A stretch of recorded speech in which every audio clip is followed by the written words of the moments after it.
Les sommets internationaux sont aussi faits pour compter ses amis.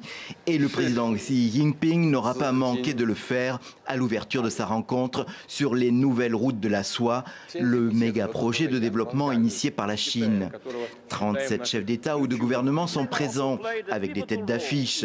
Vladimir Poutine, le président égyptien Abdel Fattah el-Sisi ou Imran Khan, le Premier ministre du Pakistan.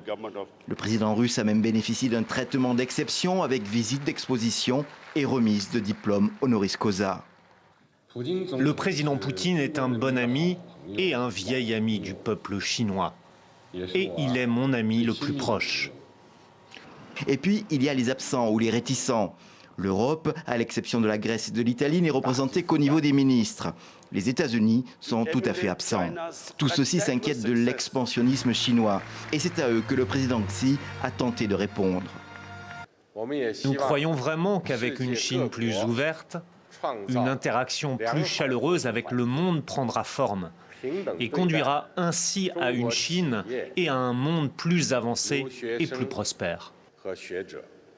Ainsi, selon les promesses du président, ce vendredi, la Chine va promouvoir un développement vert, avec une tolérance zéro contre la corruption, avec des budgets viables pour les pays participants. Des réponses aux critiques faites à l'initiative Ceinture et Route, selon la terminologie chinoise. Depuis son lancement en 2013, la Chine a investi au total 80 milliards d'euros et les banques chinoises ont prêté quelques 200 milliards.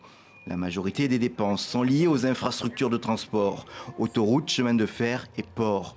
Des travaux qui profitent souvent aux entreprises chinoises et favoriseront in fine ces échanges de marchandises.